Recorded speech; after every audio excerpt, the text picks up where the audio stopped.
Jimmy, thanks for coming on the show. Dan, man, it's good to be here. Yeah. So what time is it for you right now, by the way, in It's Australia? only 7:30 Oh, a.m. It's okay. it's That's not that's too kind of bad. Like close.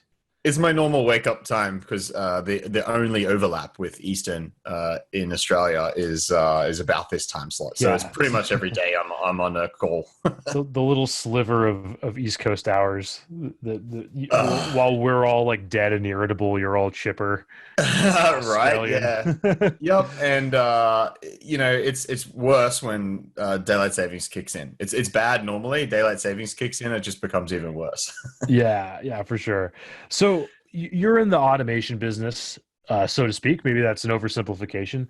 But before you hit the record button, we were talking about scheduling and scheduling links, and I think this is like the biggest thing that comes up. And I remember I had somebody on the show, and we got into like a scheduling kerfuffle.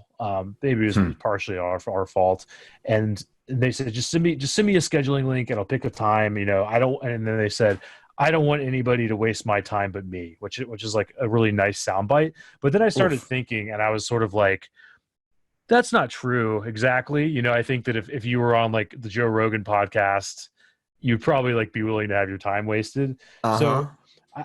I, I'm meandering a lot, but I'm kind of getting to a question, which is like sometimes the automation that people ask others to go through is very like status dependent, right? Where if somebody's like higher status than you might not want them to go through like the same level of automation to somebody that's like equal or lower within like the business totem pole. So I don't know. I just love to hear your thoughts on that and what that Yeah, looks like in your wow. world. Yeah. That is a great question. It's like the pecking order of automation. Right. I was actually just reading a book called Algorithms to Live By. I don't know if you told Yeah. me about that. Yeah, Yeah. I'll take credit. I think I did. I yeah, read that a long time ago though. yeah. It's like really cool. It talks about how like chickens create pecking orders and like Yeah. different animals create like levels of hierarchy. It's just interesting. Um, but yeah, I tend not to think of it like that. You are right though that like if you're going on someone that you perceive as a higher status's show or like getting access to someone else's audience, they're doing you a favor in some way. You're going to be way more willing to go out of your way to do whatever it is that they're asking you to do. If they screw up, it's like, oh, they're just like crazy busy Joe Rogan, Yeah. like, Yeah. um, but if you are doing a favor for someone else and they screw you around, I mean, this is how I get. I'm, if I feel like I'm doing a favor because I'm so busy as it is, we're all bloody busy, right? Sure. So you're like, okay, I'm going to do this thing for someone, and then they screw you around. It's like, ooh, it's not a good look. Right. But like I don't think when it comes down to like automation itself, it's not it's very easy to personalize automation. Like I sort of keep saying this thing that I'm calling automation assisted personalization, Hmm. where you can use things like Bonjoro, for example, which is a little video tool where you record personal videos for people. And all you have to do is spend 30 seconds or a minute.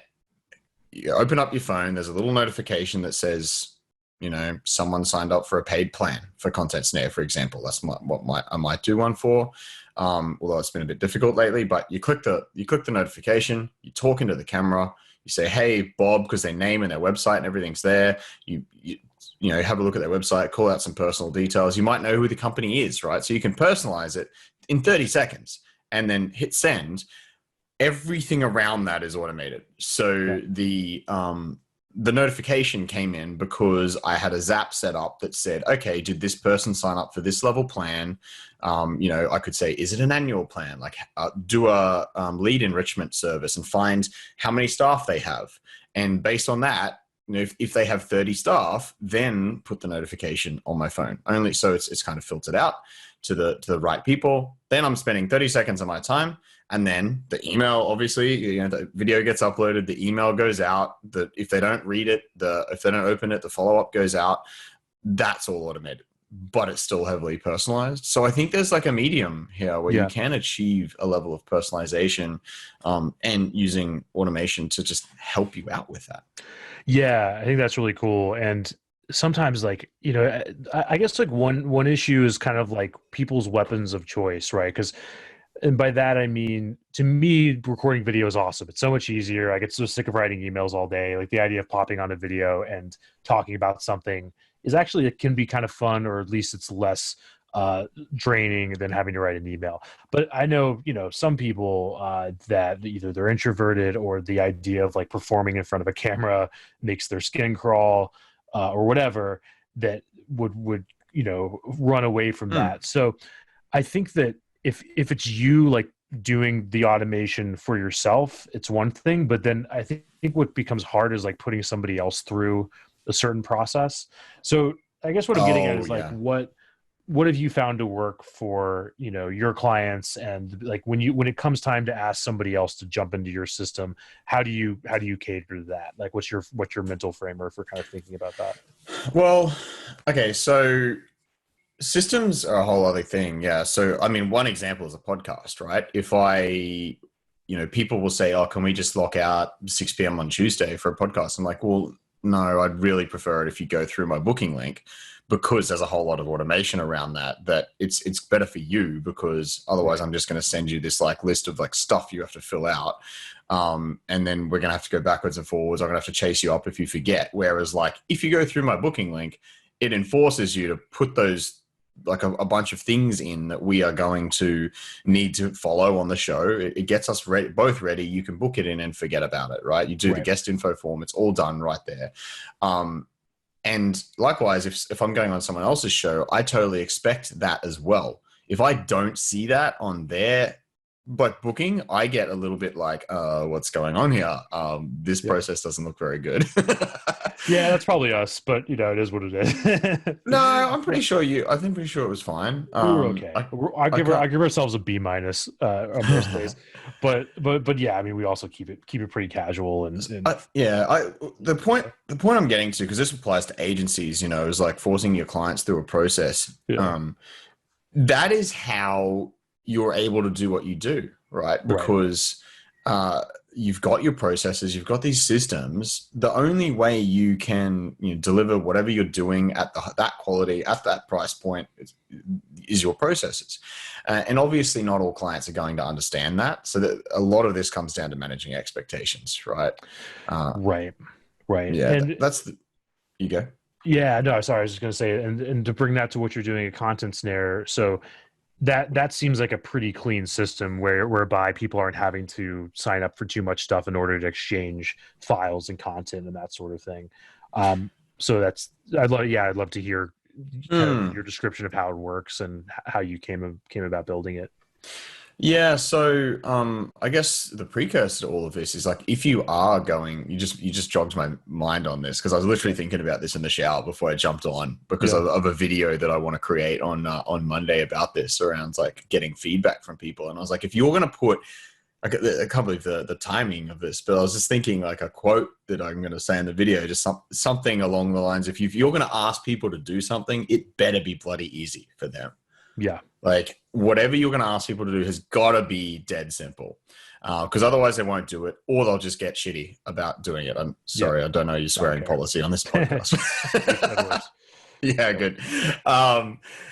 So that's what Content Snare has in mind, right? So the client experience, so like the agency's client, it's funny because our clients are the agencies, and then so we've started calling agencies mid users and clients end users, just so we can differentiate. Really confusing. So we use the term end user, but for end users, the experience is just insanely easy, right? Like that's always been the idea. We kind of screwed it up in our first version, and we got a lot of complaints that clients didn't know how to use it. But then when we implemented a couple of features and a massive UI overhaul, it's now like, oh, I sent this to, in fact, I'm looking at a testimonial on my other screen right here now that says the first request I sent was to someone who hardly knows how to use a computer. Within a day, they gave me all the content. I'm really not used to that. It was kind of amazing. Like the fact that, so making it easy, right? And I guess the other part of this is what we've already spoken about, is expectations. You have to tell clients they're going to expect this. You can't go, oh, we're going to build your website now. Surprise, we need all the content from you and you must use this system. Like you've got to tell them that's coming, no matter what system you're using, if it's Google Docs. Right. And that's definitely, been a challenge with us sometimes, is dealing with Google Docs versus Microsoft versus email and Mhm. whatever else. And I think that, the bigger issue is sometimes you create a process that's like fragile, and then it gets exposed to volatility and it kind of crumbles. But if it's too flexible and not ordered enough, then that's another problem, because then it's everyone's doing something different each time. So that might be a hard question to answer, is how, to get into the Taleb speak, like how do you make the automation anti-fragile? Wolf, that is a big question. You're full of big questions, Dan. Hey, it's earlier time. You should be chipper. And Yeah, well, I am. I even had a coffee. Like yeah, I'm yeah, off caffeine except for early podcasts, basically. So right. when I do have them, I'm like, yeah, woo, happy. Yeah, you need the PEDs for that. So Yeah. Oh man, I don't know. I think you have to have some level of flexibility in the automation. And I guess, with Content Snare again, like I hate to keep going back to that, but I guess that's the context here. It's like you can just add new questions and different things into it's basically a forms tool that's dynamic. So you can right, add, if you're halfway through a form, you can still throw more questions in there if you need to. And your client will be able to see all those like immediately. And so it becomes like this dynamic sort of thing that you're building up of like content or questionnaires or whatever. right. So I think flexibility is important to an extent. Like something like my podcast process isn't very flexible. There's a guest info form and some questions that we're going to use as an outline for the show, but I don't think that needs to be that flexible. Like, Right, right. changing times, sure. It's like, oh, that time doesn't work for me anymore. Can we move it? I was like, no, go through the whole process again. Well, no, you can't just drag and drop the calendar event, like Right, right. I think, but most processes, especially in agencies, have some level of flexibility involved. And I think, agency owners are problem solvers. So in that, like, I feel like problem solving is the anti-fragile component. Sure. And maybe a better way that I could have asked that is, at what point do you decide to build a process versus just, Winging deal it. with things as they come, I guess. It's a good question. I guess when it's to me, I build processes if I plan on doing anything more than once. And that doesn't, I mean, I don't follow that all the time, but that's what Sure. I try to keep in my mind, right? But I think it just comes down to like, I don't know. I think it's good to have processes for everything, but understanding that they don't have to be rigid. Like I interviewed a lady called Say Gabriel recently, and her entire thing is just like start from the top, right? Like top down processes where the first part is like a lot of people start bottom up, where it's like, okay, we're going to build a website. The first thing we do is install WordPress, and then we change these settings, and then we install these plugins. But she was like, okay, our process, top level process is design or like discovery, design, development, whatever, handover.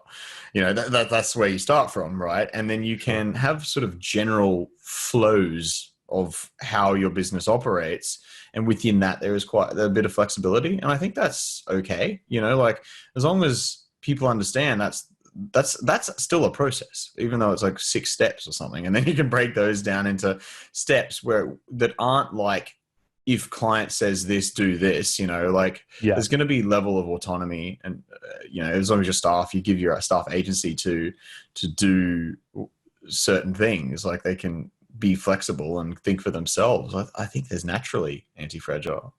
And Right. And that's a really good point, is like, at what point, like how specific do you make the Boolean, right? If you have processes for your clients and you're doing advertising campaigns for them, do you have a process that's like, if the campaigns are failing, do this, but then that's too vague. And then you say, if the click rate drops below X, do this, obviously I think that just takes experimentation and stuff. I guess, there's some intuition in that too, but you yeah, can have like some benchmarks, right? So like for an example of this is like entry to our Facebook group, right? Like I had to turn that into a process, and it was like, if someone's a member of 200 plus groups, that's not an instant kick, but it's a red flag. Yeah. So we just had like about a set of 10 different things. You know, if they've been on Facebook for less than a month, it's almost definitely an instant reject into the Facebook Yeah. group, right? But Russian bot but there's pile. Yeah.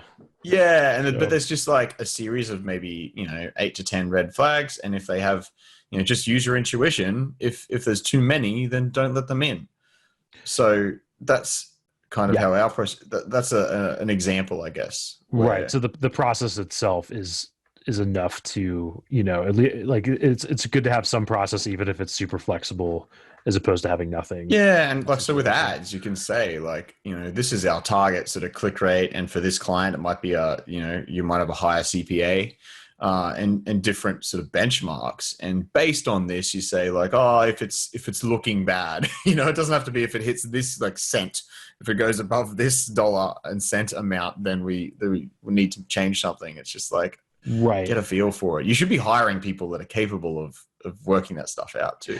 Yeah, and I almost think of like some of these processes, if they're flexible enough, they almost become like alert posters. When you go to a restaurant, there's like, if somebody's choking, here's how to do CPR, which is essentially like a process. It's like a Boolean, if this Yeah. then that. And almost feel like these processes are like there to help you stave off cognitive bias, so that like if this thing is happening, make sure you're not falling prey to like this bias and jumping ship too early or doing this other wrong thing. Like it might not tell you Hmm. the answer, but at least like protects you from yourself a little bit. That's So, interesting. yeah, maybe it's something. Maybe there's something to that, or not. But I guess another thought I had is that it seems like a lot of the effectiveness of automation and getting people to like conform to it is based on like certain technology and like business cultural trends. Like if you tried to get somebody to use Calendly, I don't know, 10 or 15 years ago, it's like way different situation than today. So Yeah. I'd love to hear your thoughts on that. Like at what point are you willing to say, okay, like we can adapt to this level of automation, or this level of like behavior change, versus we need to stay with having people go through email or whatever it is. I think the main way you're going to know is from your clients, right? Yeah. And almost everything needs to have some kind of feedback loop from clients. If you implement something and you get a ton of pushback, then you might try and set some expectations. Like if it's a Calendly thing or using Content Snare, it might be telling them about it in the initial meeting, or like in your contract proposal. You can start setting the expectations, and if that doesn't work, you still get pushback. Well, then you may go, okay, let's go back to a different system, Right. provided you get enough pushback. So it's really easy to listen to squeaky wheels as well. So I don't know. I just find users slash, I guess that's a SaaS term, but like clients are Yep. just the barometer for everything. They'll tell you if they don't like something, especially if you encourage it. I'm really big on, like a lot of people don't want to hurt your feelings. They don't want to say like, this thing sucks. Right. So a big thing, and whenever we're emailing about getting feedback, I actually say, please be brutal. You're not going to hurt my feelings. Bad feedback helps us, and then it gets people to open up. So yeah, that's how you get the real feel of what everyone's thinking. And then that's how you make decisions. It's not just like, oh, there's this shiny new thing, let's put it in. I mean, you can do that to start with, but if that doesn't work, then Yeah, that's a really good point. I love "Please Be Brutal." It's catchy. yeah. One thought I had, and this is something that's come up before, like, we've used Design Pickle. You probably know Design Pickle. Mm-hmm. They've gotten automation Everybody. down so well. We went through their onboarding. I was like, this is amazing. We could probably rip off some of this stuff for our business, and whatever. Everything's going to be beautiful. And then I started thinking about it, and we experimented with the questionnaires, as opposed to just a discovery call or something. And what I realized is that like we could probably get more and better information from questionnaires, and maybe it could take the place of a discovery call. But there's something about the emotional experience of a discovery call and the camaraderie that is really important once you're getting to like a higher level agency service and that sort of thing. And I think a lot of the times it is, depending on the service, it is kind of an emotional thing, because that agency might be able to do just as well with a questionnaire if they've seen the situation enough. Yeah. But I'd love to hear your thoughts on that. Like, how much is avoiding automation kind of like more of a signaling thing than an More of a actual what thing? Sorry, more of like signaling. yeah, is either using it or avoiding it more of like a signaling value than actually accomplishing a particular task. Um, I'm not totally sure what you mean by that. Well, I guess is it maybe not signaling, but maybe like how much is using automation or avoiding it more about like creating a particular experience as opposed to oh, like right. solving tangible problems. Yeah. Well, I mean, that example you just spoke about with the discovery call, you're dead right. Like, especially at higher price points, people expect some, Right. well, may expect. That's an assumption. If I just say people expect FaceTime, maybe they don't. But some will. Some clients will, and sometimes it's easier to just jump on a call for them than to fill out a questionnaire. But you know, there is nothing better than a call for that, or like in person thing, to the camaraderie, like you said there. Like you can fix something immediately. You could have had a 10 email back and forward with someone that's starting to get like pretty angsty and then you Sure. jump on a call and it fizzles out within like 3 seconds. So Yeah. there's a lot of power in talking to people and calling people. So I think, it's the kind of thing you have to play by ear. I think, you could have an initial call just to talk through the idea of using a questionnaire. Yeah. And then you don't have to, that discovery call doesn't have to be several hours or whatever it was before. Yeah. I think the issue we had with it was that people were putting too much weight on their ability to answer it well, and then our success based on their ability to do the work, to do their mm. homework well. So that was one way we kind of like reason we kind of edged it back. I guess to bring, sorry, go ahead. Yep. Oh, just one thing with questionnaires. They don't have to be like, a lot of people will think of a questionnaire in their mind as just like a gravity form, where it's like some text and then a box to type some crap in, right? And that's the most basic kind of questionnaire and form, but it doesn't have to be like that. If you are embedding videos in there where it's you talking to them through the screen, being like, hey, this is what this question means. This is like, here's some examples of how to like handle this part. Here's how to write a headline or something. If you're asking them to write a headline, here's a couple of resources, like actually speaking to them. And then they watch this video and then type in the box below the video. Like that's a much better experience. Yeah. I saw that, it's that type form style form where it's like one thing on the screen and then it sort of flows through, it like scrolls down to the next one. And I saw that, I can't remember what forms tool it was, but they basically had that style, because that's what Content Snare looks like as well. But they called it like a conversational form. Yeah.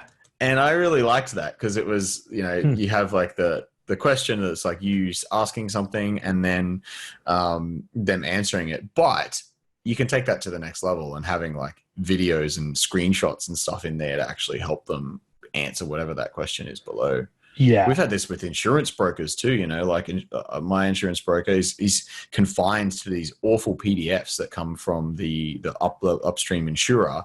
And like, he'll have to say, like, for question 7, what they really mean is this, but because it's in his PDF, he can't do that. Right. So he has to have it in an email separate. So that's like our end goal, is to be able to add that kind of functionality to PDFs and that kind of thing as well. Yeah. Yeah. That's trickier. And I think it's like, and that's probably going to be one of those last verticals to innovate around that and use video. Yeah. So that's always tough. So if you're first kind of thinking about like an agency that's listening to this is getting all sorts of crazy ideas, like, oh, Zapier and Typeform, and maybe we could do this. Like, what do you think where do you think the low hanging fruit is? Like, where do you think that best starting place is if people are starting to think about automation? Oof. I mean, the best place to start is whatever the bottleneck in your business is, right? I mean, Content Right. Snare helps people getting content from clients, and that gets described as the biggest bottleneck in many agencies. It could be, that's not just content, it could be questionnaires, it could be digital assets, whatever, just collecting stuff from people. But I mean, every business is different, right? Like some people, like you can automate getting feedback from people, like based on, you can send like automatically send forms to get feedback, again saying please be brutal after a project's finished, and then automatically follow up to get testimonials. But like, that's probably not a huge amount of time saved for, an agency, that unless you're doing high volume. But for an agency, it usually comes down to process, right? So it's more the biggest time sucks that I see are actual delivery. So it's, building like the design or the development or whatever, getting information from people. That's really it. Like the constant backwards and forwards, might be getting feedback from people on like designs. And, so there's tools for that. Like the getting feedback on designs is a contentious one. Like there's all these tools out there where you can send someone a design and get them to click on things and say like, so their feedback, make my logo 3 pixels to the left and bigger, please.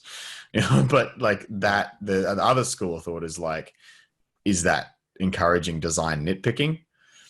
So I've spoken to agencies that refuse those kind of tools.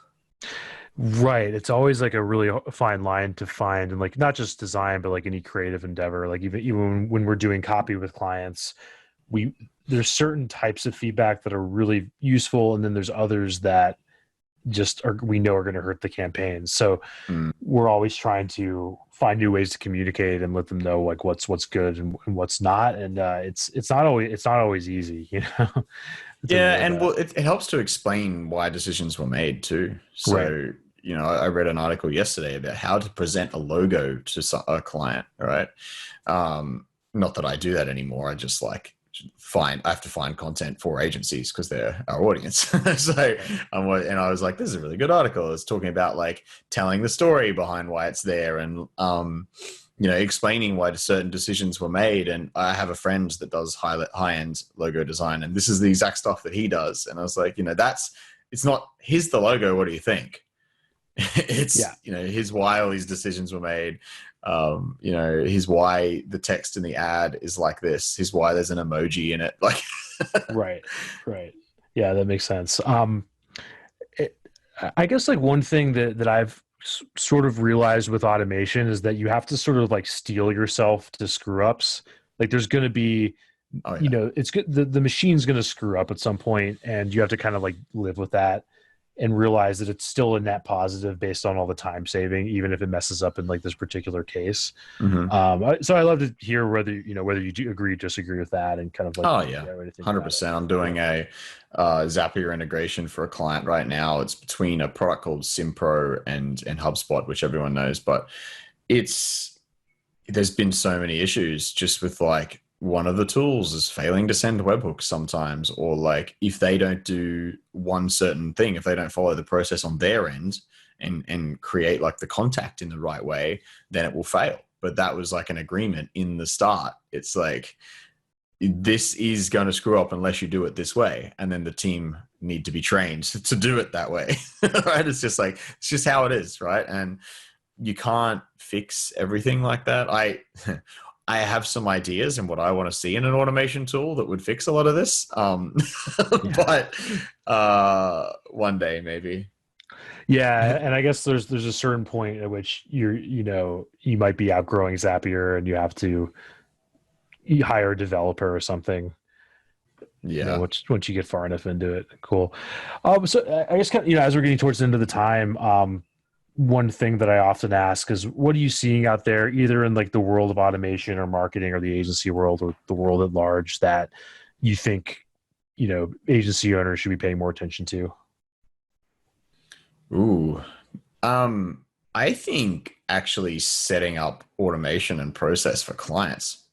Obviously not all agencies will want to add another service like that, but I'm seeing massive spikes in demand for automation across the board. Like everyone's trying to implement better processes as they learn that things like Zapier are possible. And, I've even seen a whole bunch of new automation tools coming out. Like, there's a few launch dates coming up that I'm interested to see what they're like. I don't know. I think a lot of that, it's a potentially really cool bolt-on for people. It's as like an extra service in agencies, because it's such an area of low-hanging fruit that so many businesses just don't understand. They don't know that their processes can be so much better than they currently are, and you can blow people's minds so easily. And it can be like, it could be setting up some really simple workflows for your clients in Zapier, and they'd just be like, whoa, like didn't know that was possible. You've just saved us like an entire human's worth of time. Yeah, Zapier's fun. It kind of gets addictive. It's almost like playing with like an erector set when you're a kid or something, Yeah. And then sometimes I'll hit a certain ceiling with it where it's like I don't know how to make this thing do I need what I need to, and then yeah, sometimes it isn't possible. Sometimes you will hit roadblocks. The Integromat's another option. That's a Zapier competitor, and they're a bit harder to use, but they're a lot more powerful. And I've seen a lot of people switching to them because Zapier has jacked up their pricing lately considerably as well. And I didn't really realize because I'm on the legacy plans, and I was like, what do you mean it's not that expensive? And I look at the new plans, I was like in incognito mode, and I'm like, oh wow, okay. Yeah, that's a bit more. So a lot of people are moving to other options, but for like Zapier is still so easily justifiable to me in the amount of time saved. It's my most easily justified tool that I have.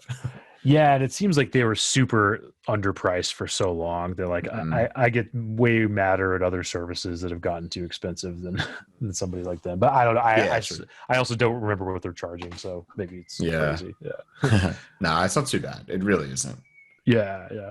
Also, Jimmy, thank you so much, man. How can people get in touch with you and learn about Content Snare and everything else you're doing? So Content Snares at contentsnare.com, but I also have a personal blog where I just talk about productivity and automation at jimmyrose.me. And if you go to jimmyrose.me/YT for YouTube, that's my YouTube channel, which I'm spending a lot of time on lately. I'm committing to weekly videos and just showing people how to like automate stuff. And I just hit 1,000 subscribers. At this early days, you've got to celebrate the little wins. Yeah, man. That's cool. We could probably do a whole other episode about YouTube for B2B, because it's a wild world that we haven't delved into too much. So it's definitely it's really fun though. Like I like making the videos and getting feedback. People, because you often get people message you or comment on YouTube stuff. Whereas like a podcast, it's pretty one-sided, right? Like you don't often get people reach out and say, oh, that was cool. When you do, it's nice. So on that, if you enjoy any episodes of Dan's podcast, make sure you tell him. Yeah. It tends to skew positive because, I think the amount of of effort you have to go through to contact me about it is like, unless I really say something horrible, which who knows, the night's still young and all. It tends to see positive. So I tend to think that YouTube would give me more real feedback. Maybe, who knows? Yeah.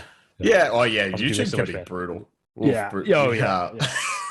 That's the thing I'm scared of. So awesome. Oh man, I guess I haven't had to deal with too many trolls yet, but I have some friends who have really good ways of dealing with them and literally just agreeing with them, just saying, oh yeah, that's true. Yeah. And then leave it at that. It just shuts them down pretty quick. Right. My buddy, before we head out, my buddy Nate runs a drum course and he teaches drum lessons on YouTube. I think he's in the Dynamite Circle, which is a group we're both in. Oh, nice. Yeah. Yeah. And he'll send me screenshots of just the funniest trolls. And it's not just bio. The best ones are ones that are like, yeah, man, you should consider moving to South America and studying timbales down there for a while in order to actually understand rhythm, and just really just what backhanded compliments. And it's just beautiful. They're just really funny trolls. Yeah. Humans, man. Humans. What are you going to do? Yeah. Awesome, man. Really appreciate your time. Thanks, Joey. No worries, man. This has been fun. Yeah. Thanks a lot. Take care, man.